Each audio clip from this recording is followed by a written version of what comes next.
Good morning, everyone. Welcome to the show. It's a real pleasure and treat to have Tavi Costa on. He's a member and micro strategist over at Crescat Capital. Most of you know very well who he is. A great voice out there on macro strategies. He's been an important member of Crescat since 2013, I believe. So most of you do know him. If you don't, I mean, he's been published in Wall Street Journal, Bloomberg, Reuters, Yahoo Finance, you name it. And I'm a constant watcher on LinkedIn and X to see just the graphs, the discussion. It's amazing, and he gets lots of traction for it. And what a time to have. I mean, it's a real treat, too, because there's a lot of questions right now with the past election. What's happening with gold? We're taking a bit of a hit. Bitcoin's soaring.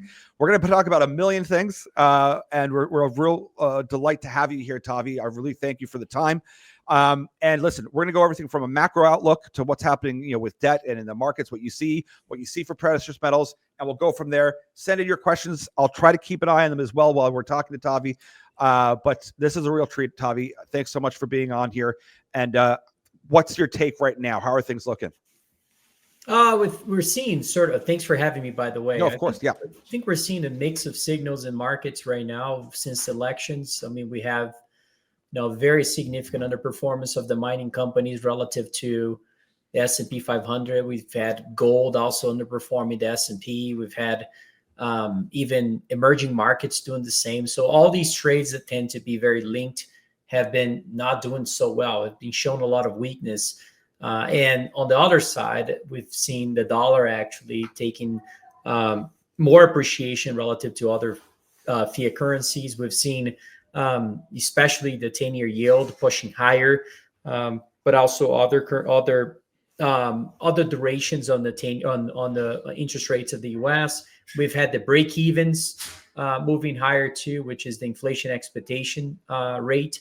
So as you can see, there's a lot of mixed signals, right? Yeah. How do we get inflation expectation to rise as much as it has been recently, with copper not following? So, I think that these mixed signals are not gonna last. And so the real question is which ones are the real moves and which ones are likely to be the fake moves. And I have my views on this. And it's remarkable to see gold actually under, I would say, extremely oversold right now at near 2,600. Right? I mean, this is wonderful for those who still believe in the thesis and are able to buy assets when they get cheaper. And so this is your opportunity to start adding, in my view, and start building a position into these very important asset classes that I think will be beneficial of the next coming decade here.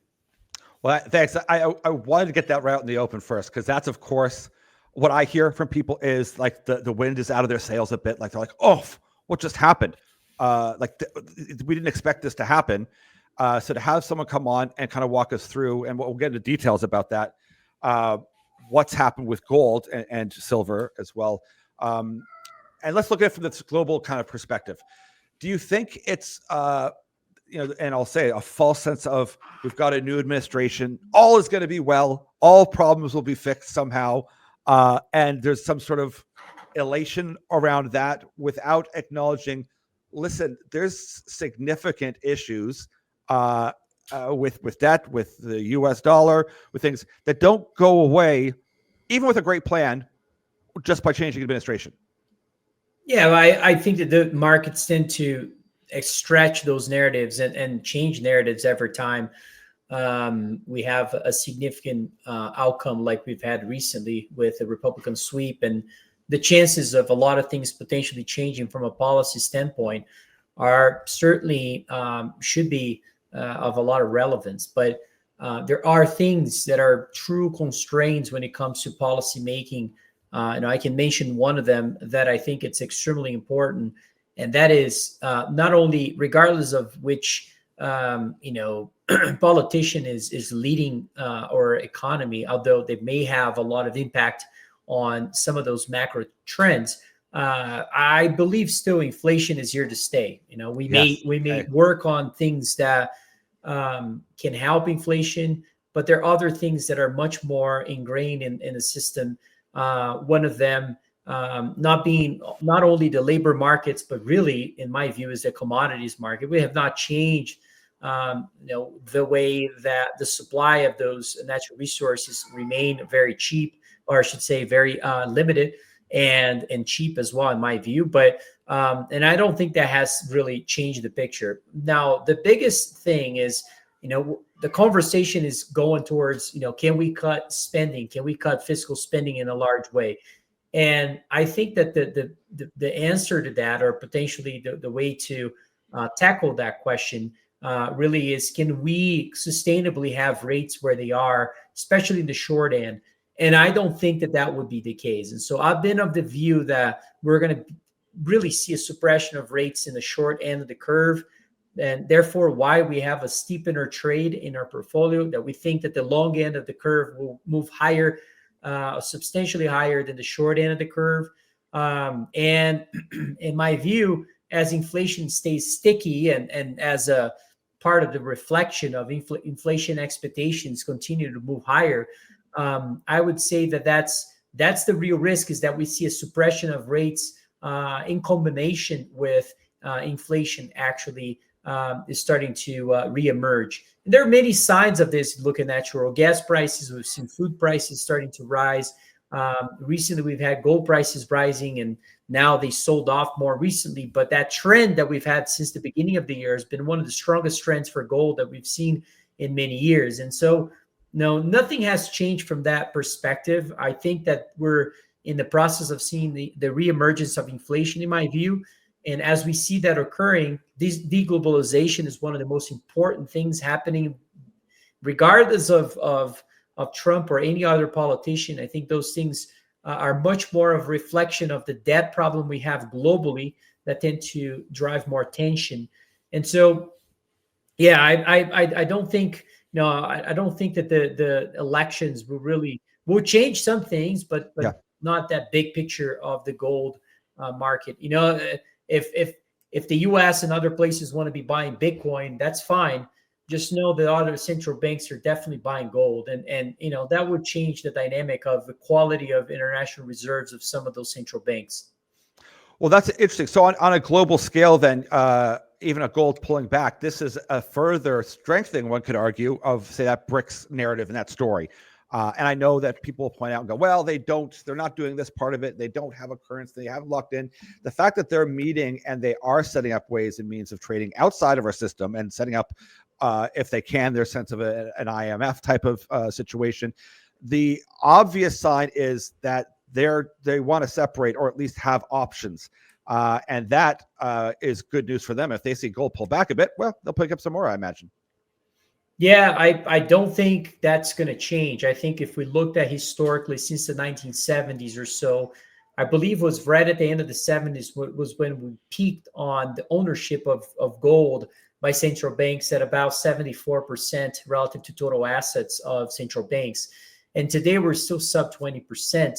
And so, if you think about the potential for the demand and the rise of demand coming from those large institutions remains unseen. And so I think we're gonna be experiencing the upward purchases of those central banks of those metals. And not only that, but I would say that what changed here with the Trump administration has been really the refocus towards onshoring relative to green revolution efforts. And we got to pay attention to those changes in policies. And I would say that the copper idea, the copper trade, the copper investment thesis for copper itself remains untouched. And I think that there's a big catch up for copper itself. If you think about what the 1970s as an experience of how commodities behaved during that period,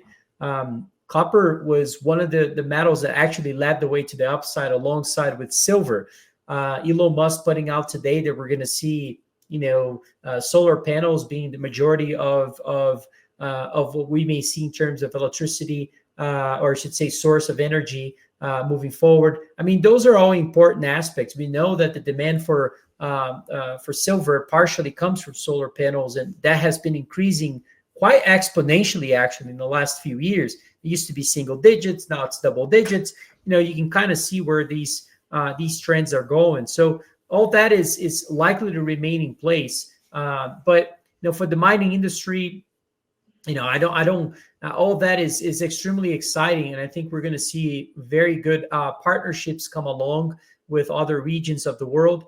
And to me, it's still shocking to see this overvalued market in the U.S. We're still trading, yes, 3, 4, 5 times, depending on the metric you look at, of equity markets and companies in the U.S. versus Latin America, Asia, even Europe. And so I don't think that that's sustainable. Personally, I think we go through phases and decades that that leadership aspect changes over time, and we're not seeing that right now yet. But I do think we're going to see it. I think we're going to see a big transition out of the equity markets in the U.S. and into other places that have been very cheap in my view. Yeah, there's definitely, there's one benefit, I guess, for the stock market going up is most of the funds seem to be, conglomerated around very few stocks, and they're doing a lot of buybacks, and that helps for them in particular. But what do you think here? We see in the news today, and the narrative being, copper being suppressed and down, and some of the producers down as well the last 5 days because of this notion of tariffs. And I'm going to get off the politics thing. I only want to bring it up because, in my view, it doesn't really lead anywhere. I agree with you. Is that I think that this new administration is very clear on critical metals. They were before. They have their list. They like them. And then if people say, well, he won't do any of the green transition, it's like, well, he's got Elon Musk on his side, on his team right now. You don't think that he's going to be pushing everything that he supports and invests in and creates? So what's your take on that kind of overall synthesis of this team that he's put together, so we can kind of quell that narrative, and then we can move on just from that and focus on markets? Well, extremely market oriented, but also if you understand Musk and you understand Trump, two of the things that they're actually have in common is that they're big spenders. And, are we likely to see cut of spending of things that are superfluous to the fiscal agenda? Sure, I think we're going to see that. But the pro-growth spending is probably going to increase as well. And so it's important to remember here, because I think this is understood by most, is that regardless of these changes in the fiscal side and in terms of tightening up the budget and so forth, there are things that cannot be changed. And those things are entitlement. Those things are interest payments on the debt. And unless we do radical changes, what are those radical changes? Suppressing rates. Well, that can fix the problem. That's a large percentage right now of fiscal spending itself. And so those are going to be more meaningful changes in the fiscal agenda than cutting the support for or the entire education department from the federal level, and all those sorts of things have been said recently. Those things will be very marginal changes in spending. So the hence why we're still seeing 10-year yields rising. Pay attention to that too, and that's because what we're seeing actually in the U.S. is a collapse of pro-growth spending. And that's not because we're not spending money. It's because the other stuff yes, that is just non-growth has been becoming a larger percentage of the pie. And as we see that happening more and more, the only way to reverse that trend would be to change entitlements, and which I think is highly unlikely in the near term. And the second way would be the suppression of rates. In other words, reducing interest payments relative to GDP. And this is where I get to my dollar view, is because, if we're going to see that, which I think it's inevitable, we're probably, if you look at, I think Paul Tudor Jones was referring to this as kind of like a restaurant menu. You look at all these items and see, all right, which one should we cut here? And the first one that comes to mind outside of that will be meaningful is suppression of rates. And the suppression of rates is likely to have a very big impact on the FX market. You think about what's the sense of urgency by the Fed relative to other countries in terms of cutting rates is much larger than Europe, much larger than Japan, much larger than Canada, and in most emerging markets. And the main reason for that is because interest payments to GDP of those economies is substantially smaller. And so, and this is not my view, this is just, factual data. And so I think that that's going to become a big part of the discussion that has been kind of hidden more recently because of elections and the outcome that we've had recently. So yeah, do you think that this is just kind of a hiccup? Like we saw like $1 billion outflow from gold ETFs. Does that some just profit taking and just kind of people just kind of settling in, possibly just algos just to click in to make a quick trade? Because once again, like you're saying, there's nothing in the greater macro that has changed. I mean, we've got some certainty with issues that are arising. And also my take would be, and tell me if I'm wrong, there's no benefit for any new administration to come in and say, we're not going to pump a bit more, and not have an option to go, we have to decrease rates, pump more money in to get more of a leveraged return on investment side, rather than, like you're saying, some of the social stuff you have to pay for, but other ones like we'll cut back that and they can kind of have a win on both sides. Yeah, these things, it's very normal to see after a large move in gold prices, should it be shocking to everybody that, we're losing a little bit of the momentum, and these things are probably going to come back here. And so nothing has really changed. I mean, if you recall back in 2022, September 2022, the Wall Street Journal put out an article saying that gold has lost its reserve status. Gold was trading at $1,600. Now we're $1,000 higher today. This is not too long ago. And you think about what has been the cost of mining change since that time, not big. I mean, it hasn't really been as large as the increase of gold prices itself. So the mining companies are doing very well at these prices. If we get back to the 2,200 level and so forth, yeah, that's going to squeeze their margins significantly. But I'm not of that view. I think we're going to be settling around where we are. And if that's the case, I mean, remember, things are pretty oversold. They can always get more oversold, and nobody has the sort of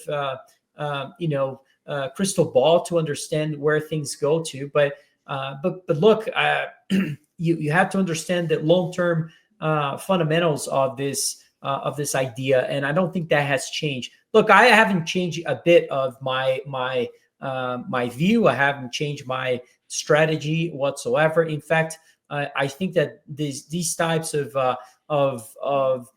declines are great opportunities for those trying to build a real portfolio of high quality assets in the space. And so and I'm very, to me, this is time to be busy, not time to be worried. But we know that investors are not that way, and that's why it creates such incredible opportunities in the long term. While especially this new generation tends to focus so much in short-term money, and short-term money is great, but it's not where the real money is made. And so, in my view, this is a great opportunity to be stepping back and thinking about what should you do if you're of the view that gold would be substantially higher 3 to 5 years from now. And I think there's a lot of things to be doing here. And so hence why I've been so focused in this industry. Let's maybe talk a bit, and I won't go into too much detail because you guys are a hedge fund, and we encourage people to go to Crescat site, where you do a great job of giving away a lot of education for free. You're here talking to us, but you've got a fund with mandates and with a set strategy. Maybe tell us a little bit about what you guys offer over there to begin with, and then I'm going to kind of pick your brain a little bit. And we won't talk about specific producers unless you feel comfortable, because I don't want to put people on the spot, but maybe just like the all-in sustaining cost, which we touched on, things like that, which look promising moving forward, pipelines of projects, and what your overall take on the producers is. And then we'll kind of flow into your overall take on juniors, if that's okay. Sure. Look, we've been of the view that this has been a sort of a conservative opinion formulated by a lot of different supporting arguments for why we think metals and mining industry will become again a critical industry, but also that we're going to see the underlying metal prices substantially higher given where we see the global macro imbalances. And not to get into that unless you want me to, but that created this idea of potentially setting up a fund that focus almost entirely in this industry, not almost, I mean, entirely in this industry, which is our precious metals fund. And the initial stages of this fund has been very focused on exploration, given our views about that segment of the industry. And it still is, in my view, where most of the billionaires have made their money in this exploration segment.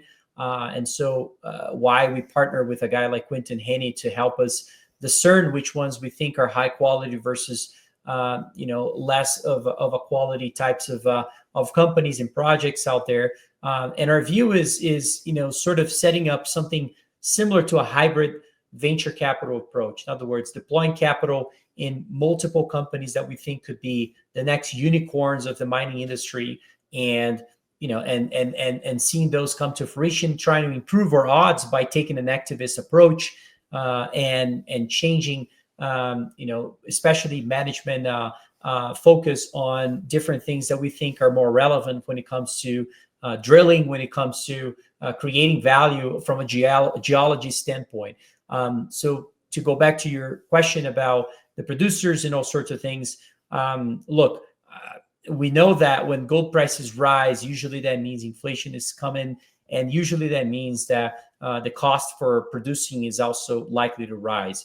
But there are times in history when creates a little bit of a lag where the mining industry tends to benefit tremendously. And those are usually inflationary periods, or times when you have this kind of commodity super cycle, when the early 2000s is a great example where we didn't see inflation, but we did see a substantial price increase of commodities and hard assets. And I think it's a combination of the two, is really the fact that we've had for so long capex of natural resource companies being so suppressed, that is usually the big factor that causes commodity prices to bottom, but also producers to bottom, and hence the other parts of the industry. Usually we tend to see capital flow into the larger miners and then into the smaller miners. And that's just a function of understanding of the industry and the fact that the earlier stages of this part of this industry, what you tend to see is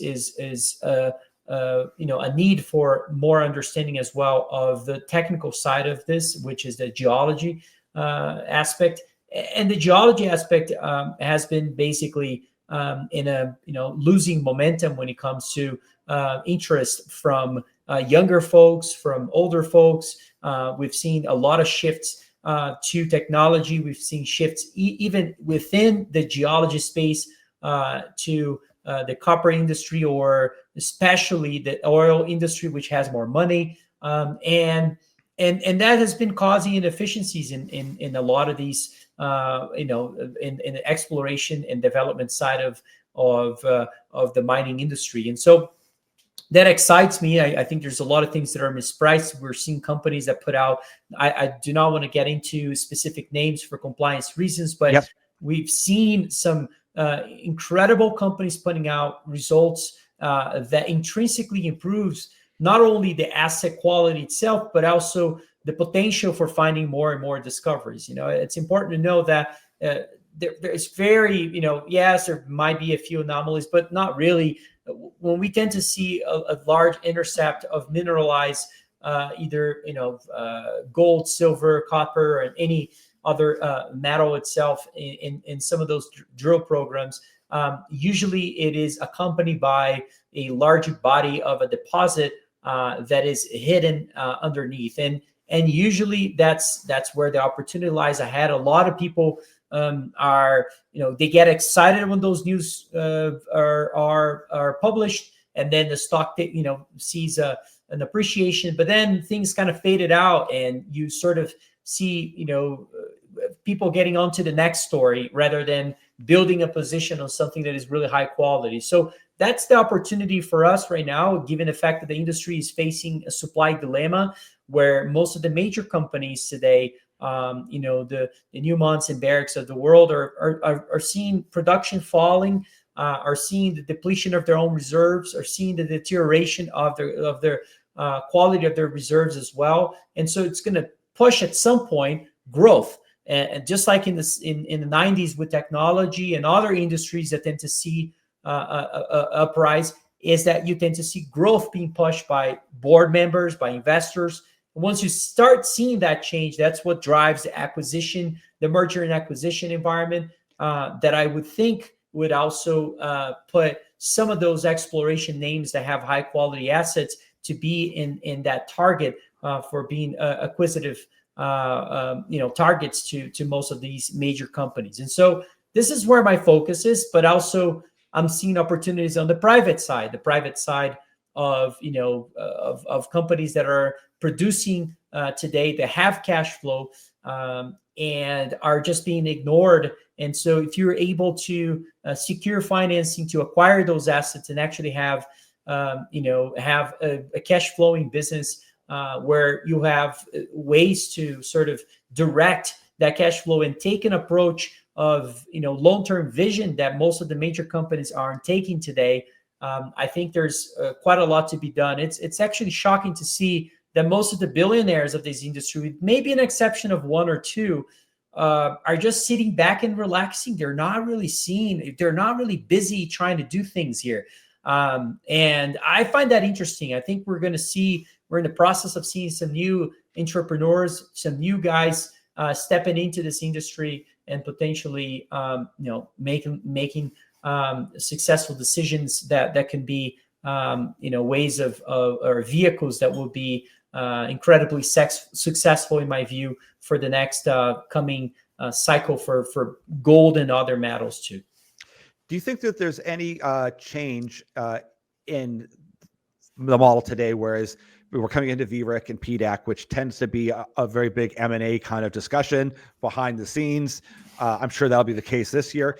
Do you think some of the majors are thinking of any exploration themselves? If they go, oh, you know what, maybe we should delve into this a bit more. We haven't traditionally in the last decades. We've just kind of bought projects. Or do you think that they'll just stick with, no, M&A looks attractive, we should just buy near-term projects or ones that are highly profitable and build them out? What's your take? And no, once again, no specific companies, just the general.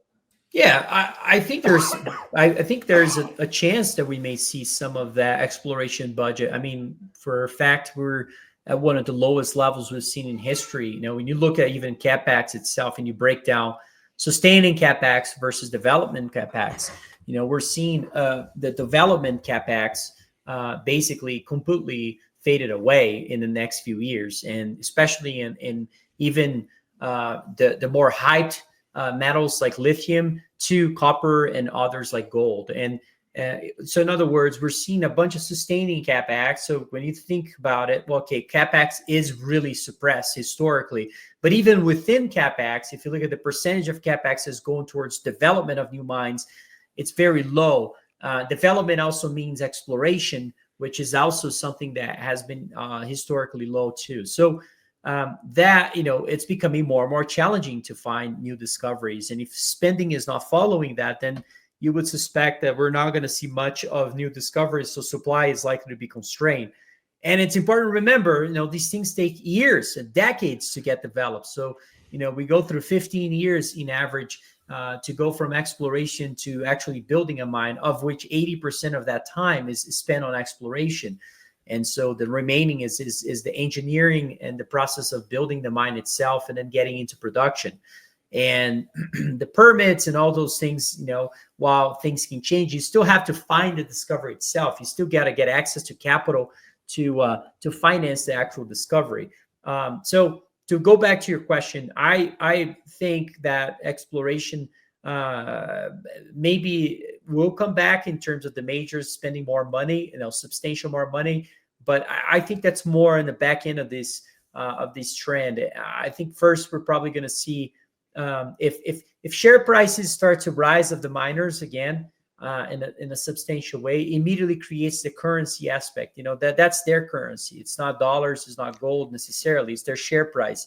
Share prices rise, they dilute the shares to purchase other assets and create other opportunities to expand their business. And I don't think we've seen this yet. That we started to see some fits and starts of the acquisition period.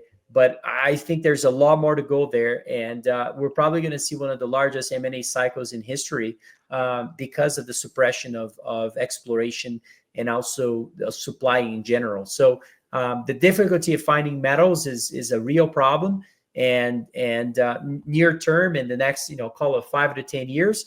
And as we see all these spending and, for manufacturing and all sorts, it's going to become more and more obvious that the mining industry needs to be critical aspect of the economy again. Just as a reminder, back in the 60s or so, mining spending used to be close to 20 or over 20% of GDP, and today is actually 0.3%. So, I think that I can see this. Some people say, well, this has been just a function of technology, right? We're seeing, the need for less folks working at those mines. We're seeing potentially less capex relative to the productivity, which is not true. But for some, if you go back to 3 decades, sure, we've seen some improvements in that front of productivity. But the real problem is that the U.S. economy and other developed economies have become largely dependent on ore imports, and that's going to have to change. As we see the changes of tariffs and all these protectionism policies across the globe at an increase, particularly with Trump, I would be shocked if they won't see, we're going to be drilling and producing oil, but we're not going to be producing metals. I mean, that doesn't make any sense. And so I would think that those policies will also flow into the mining industry in a large way. And that's going to be part of the opportunity as well.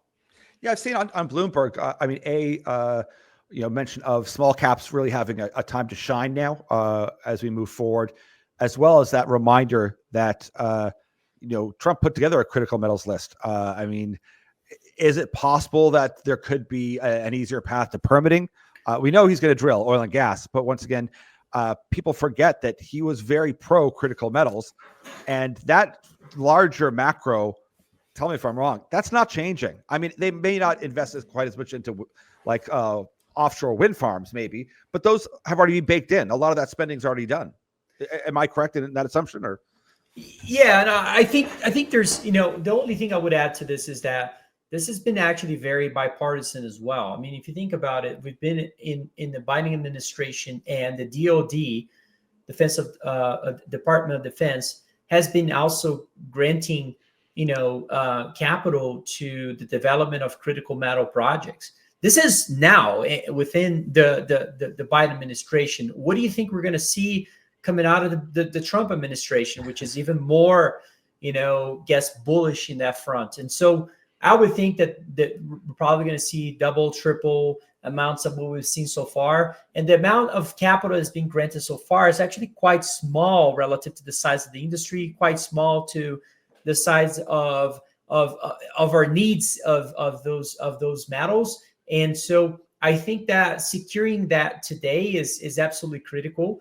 And given the fact that some of those things take so long to be developed, regardless of approving everything as of today, we still need the time to build those things. And we also need materials to build that, the mining infrastructure too. So I think that we're likely to see partnerships with countries that we have not seen major partnerships for a long time. And I would be shocked if South America is not a big part of that change in terms of geopolitical agreements and all sorts of things that may occur. That's what makes me so excited. I feel like there's 2 big trends right in front of us that a lot of people are dismissing. One of them is the metals and mining industry itself that I've talked about extensively. And the second one is emerging markets.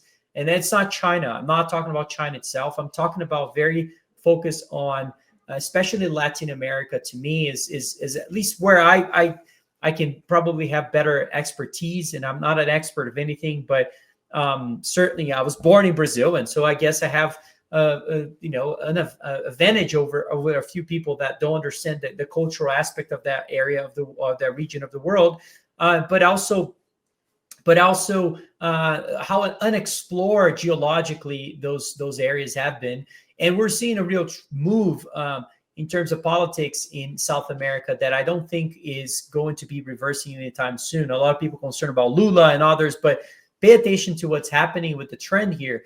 After Trump came in, we did see Bolsonaro gain momentum and then became the president. and then lost its presidency, and maybe it will come back with Trump coming back. Then we saw Milei coming into Argentina, huge political shift in that aspect. And now we're seeing some other emerging politicians that are very much either pro-business or more conservative, of which is polarizing the region in a very significant way that we haven't seen in many decades. Majority of the politicians in South America are left or center left. And now we're seeing the other side of this in a big way. And I think that that's going to be translating into more capital into that region, not less. And so I'm very bullish in South America overall. And lastly, I think that there's going to be changes in terms of the refining infrastructure, of which China has basically dominated their market in a big way. The development of refining infrastructure in the US and other North American places, and especially North America, will be critical here. And that doesn't come, without materials either. So that's going to be a big change here in terms of the metals and mining industry overall. Will probably benefit tremendously from those changes as well. I mean, China is cornering the metals and mining industry in a big way from the refining capacity standpoint. And I think that that's going to become a part of the Trump administration focus as well. It was really cool to see, like, when you're talking about South America, and I'll just mention Argentina just because you have that, it's on the border of Chile and Argentina, but that Filo BHP deal. And then, of course, Rio Tinto coming in for Arcadium Lithium. I mean, those are major deals that seem to really highlight when Argentina just said, knock, knock, we're open for business. We're pro mining. Let's go. Yes. And that was a big immediate reflection of like Rio, like shifting and going into lithium, which is interesting. That's a whole other conversation. But that kind of highlights what you're saying, is that there's an under a movement and an acknowledgement of the critical metals. That's also not going away with any distraction of Bitcoin and this and that and whatever else. Well, for some people, it's not a distraction. It's a way of making money. For me, is not I wouldn't call it a distraction, but I would certainly call noise relative to what I'm focused on, which is to really try to express his view that is bullish in metals and mining the best way as I can, as a fund, as even personal investments and client investments. I think there's a lot to be done here. Majority of politicians can't even put 2 to 3 sentences together about mining, and this is important. That not only reflects the opportunity, but also the issues we have, and the potential changes we may see, not only from new entrepreneurs that will be entering the space, but people that understand the risk reward. A lot of people, I guess, go after investors that take a stance on a certain company, a certain project, and those don't pan out. That's just part of the game, guys. It's the same thing as the venture capital industry did with the technology space back in the 90s, back in even now, in terms of betting on a bunch of different things and seeing which one will pan out. And that's just normal capital allocation. And so I think there's a lot of overthinking even within the industry of pointing fingers at each other rather than reuniting and trying to change the space and attract capital in a big way. And look, the metals and mining industry. Oops, 1 second. My computer just closed up. 1 second. No problem. There we go. I think there's a little bit of a laziness of as well of the metals and mining industry, given the fact that we naturally see these cycles come and go, and that forces those companies to not go through their own revolution of changes and improvements that we tend to see in other industries, because the commodity space will come and then will go, and that's just part of the game. The ups and downs, the long-term ups and downs are it's a very cyclical part of the economy, and once it gets going, it could take 10, 5, 15 years. And then when it starts moving the other way, it can take as well, 10, 15 years. We've been in a very depressed market, particularly for the junior markets or junior segment of the industry for some time now, for over 15 years. Hence, look at the TSX Venture as a great way to look at it. That technically has been forming as well, an inverse head and shoulders. For those that are technically savvy would know what I'm talking about. And things at some point they reach a bottom, and I think we're approaching that here in this industry. And look, I can't help. I mean, I think it's difficult to see gold prices lower 10 years from now. And so if I'm of that view, you can extrapolate that opinion in many ways. I've never seen gold prices enter a bull market, a secular bull market that doesn't drive other metals, especially copper, especially silver, especially lithium. Should say not lithium, zinc, cobalt, lithium as well. Lithium is just the flavor of the day not too long ago, and everybody hates it now. But we'll come back to, and the nuclear industry and even agricultural commodities tend to perform well during a gold cycle. So when you are of that view and you understand that the underlying metal price will be, should be, or could be, is likely to be higher, then you can also extrapolate where do we have this legacy industry of mining, seeing potentially a secular movement of underlying metal prices. What does that mean about especially the expansion of multiples? And that's going to be the big change of the pricing of those projects, is when you start seeing the multiples going from price to NAV of 0 point something to actually over 1, over 2, maybe even over 3 times. Boy, that's when you see the big changes of revaluation of these companies. Don't even bother looking at technology. What is technology trading over NAV? It's crazy. So, or over sales, or Yes. over earnings. Those are all multiples that we could see potentially. If we see half of that in the mining industry, we could be in a very different place, 10 years from now. Let me kind of sum up and get your thoughts on this. I saw a report from Goldman Sachs saying they expected the U.S. overall equity markets to be just running like 3%. They're not expecting the world. Now, right now, that's certainly not the case. It's driving forward. But within that macro, because you've mentioned before how small the mining sector is, you could have a pullback in tech because it's, one would argue, very, very well valued or overvalued, depending how you consider it.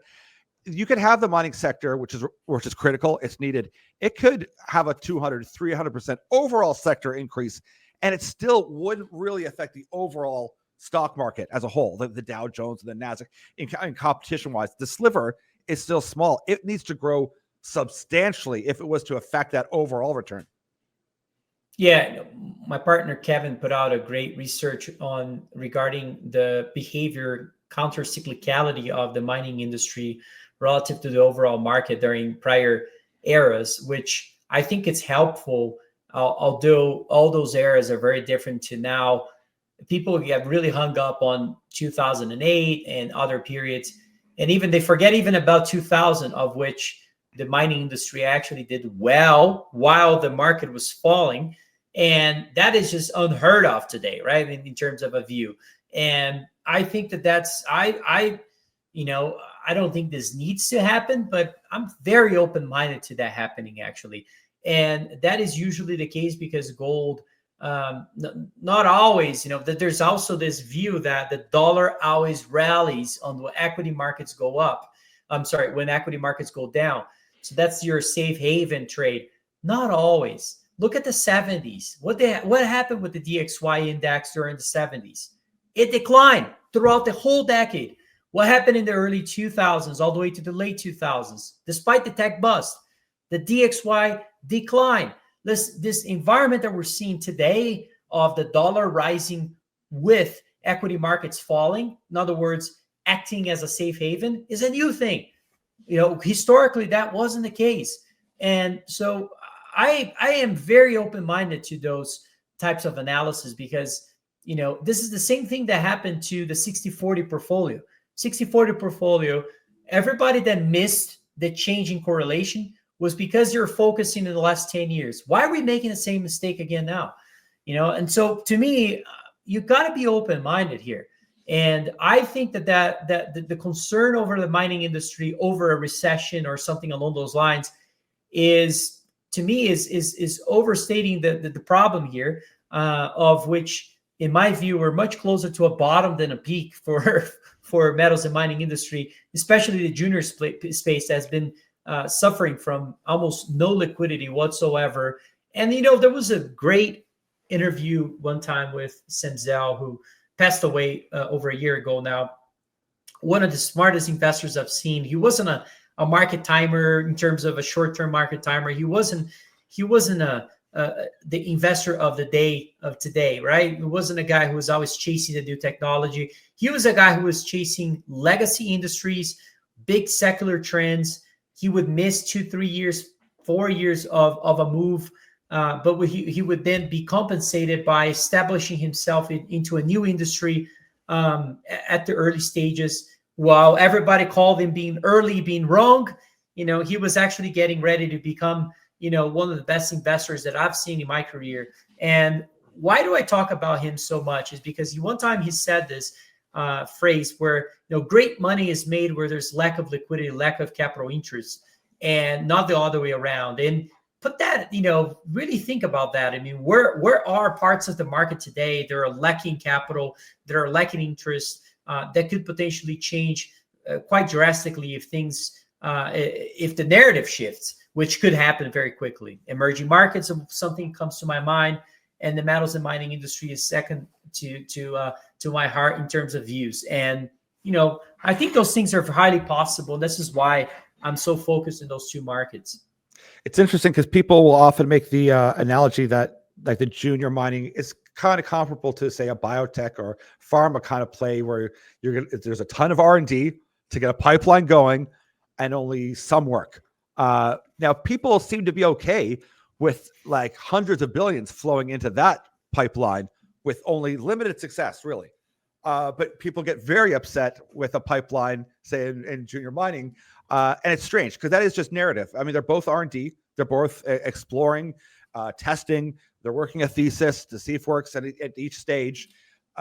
So, what do you think? Do you think that that's a fair analogy, or do you think that that's being a little bit too basic? Well, I'm very much aware.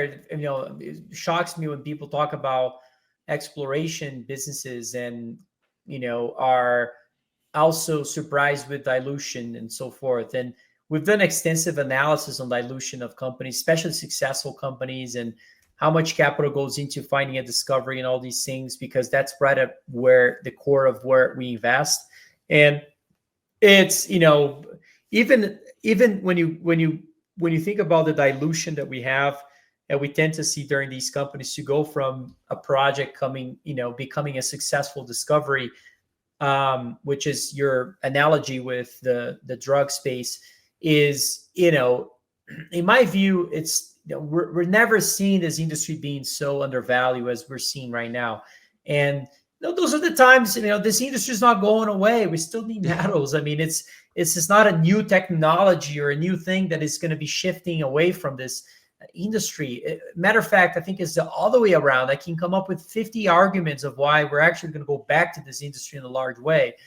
And no, I'm not saying this is going to be a sexy industry in terms of technologies. It may be, it could be, but it's not really the play here. Is the fact that we, fundamentally these companies are seeing improvements, and nobody's paying attention to it. Maybe one should, and it, it's very difficult. I mean, I think it's in some of the folks' genes when it comes to value investing and being able to take a contrarian view while everybody else is focused on something else. And it's, to me, this is actually fairly easy. If I see enough arguments to take a contrarian view, I will. And I am not scared of being unpopular. And to me, actually, the best ideas I've had in my career are the most unpopular ones. And they're so unpopular that I didn't even put enough attention to it because I thought it was too far fetched. I was very early looking at the supply issues coming out of the pandemic. I even did a research myself, very, very early, and nobody was talking about. I can tell you this because no one was talking about it. Even if you go back to my tweets back in the late 2020, and you will see it. And it was, I wish I would have put more emphasis on that analysis myself, and of how things were going to not only create inflation from the fiscal side or the money supply side, but really because of the actual issues with supply itself, which a lot of people dismissed until later on became very obvious.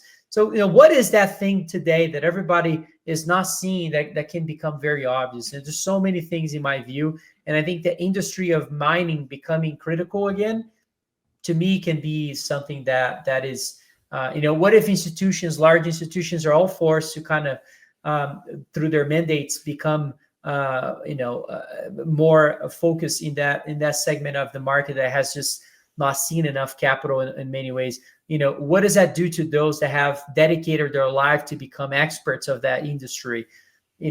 So I'm bullish in this space because I think I don't see a way around it personally.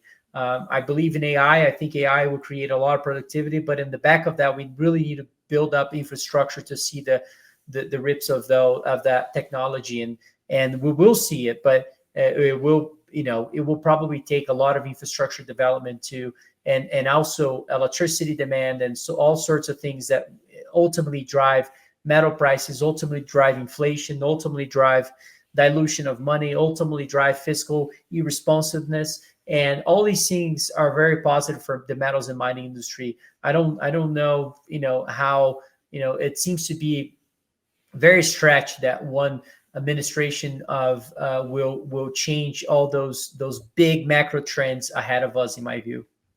No, and that's why I'm so grateful to have you on, because when you see like a hit in the sector, it takes wind out of people, and they think, oh, what's gone wrong? And I even have a tendency to you look at short term, and the brain is, maybe because of social media, is more geared to that way.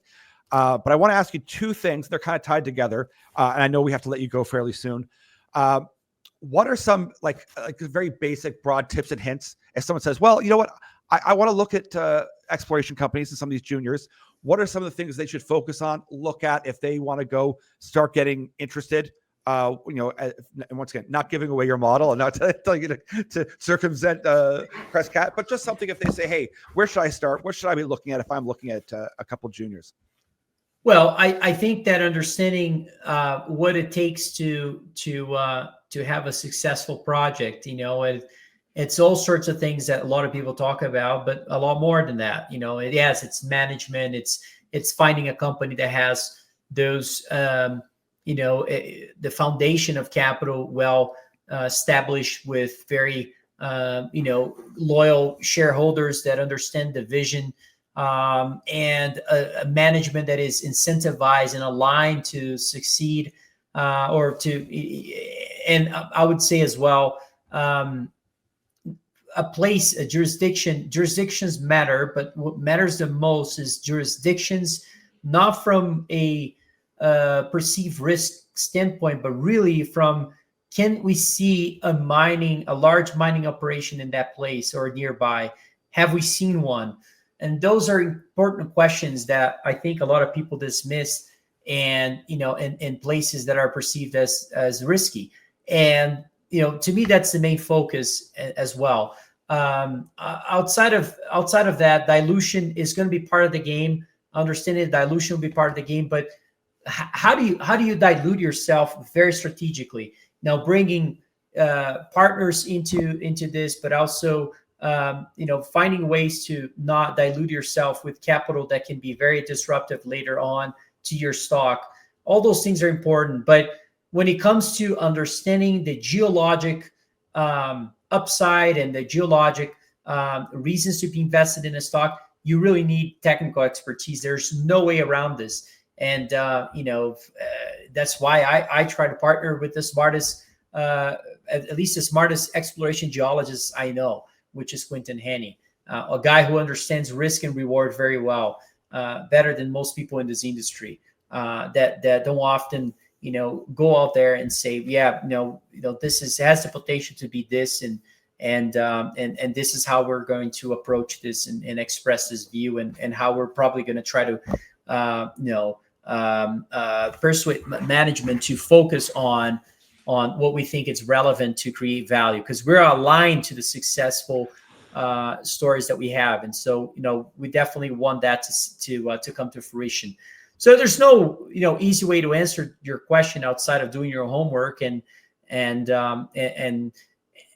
also I think that the other thing that is very important is not chasing things that have already moved, is chasing the next one, is deploying capital into things that are as intrinsically important and relevant as that one that has already moved. And I think that also takes a contrarian, side of you to be able to take that approach, and it's not easy either. So those are some very quick thoughts on this, but and one last thing I would point out is when do you know when a company has reached its full value? It's usually, we've done a lot of research on this, but a good way to think about this is always about 20 in average, not in bullish periods. Bullish periods is a lot higher than that, but in average, to be conservative, about 20% of the value underground is going to be likely the market cap peak of a good exploration story.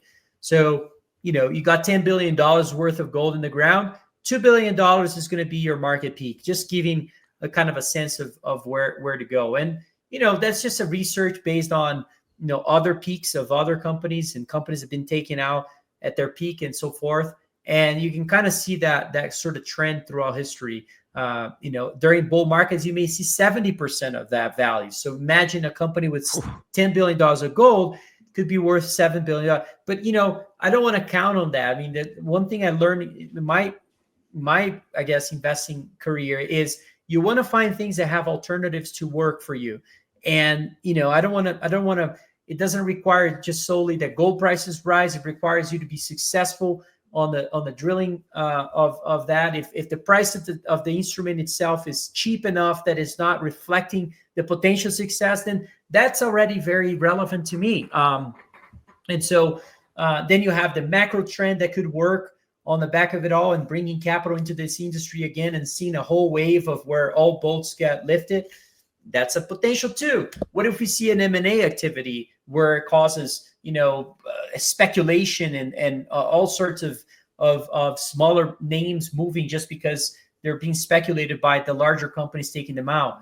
That can be a big move as well. So all these things are important. Having alternatives and optionality to have something work is absolutely critical. And I think that we have that in this part of the industry in a big way.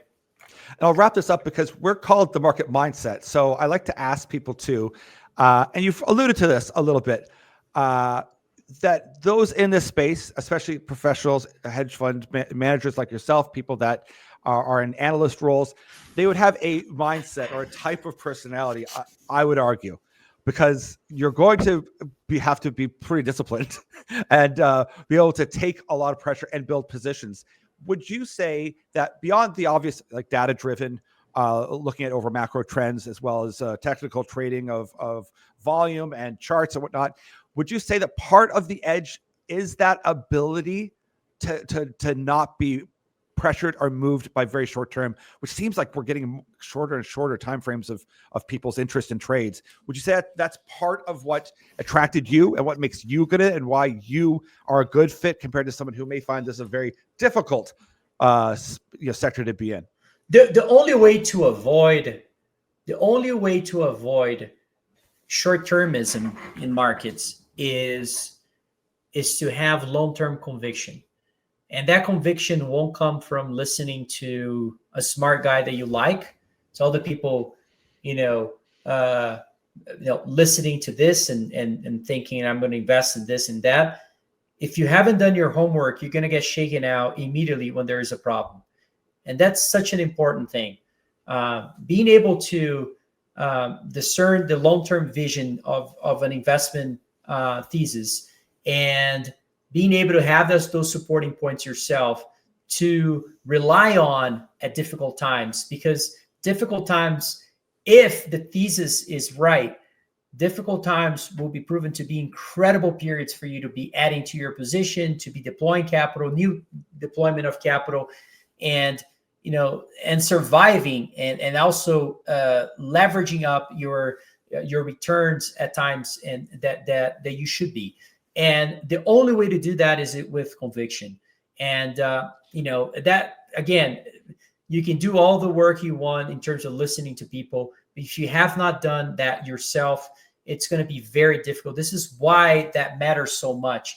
doing your homework is it is probably the most cliche thing, but also the most important thing an investor should do.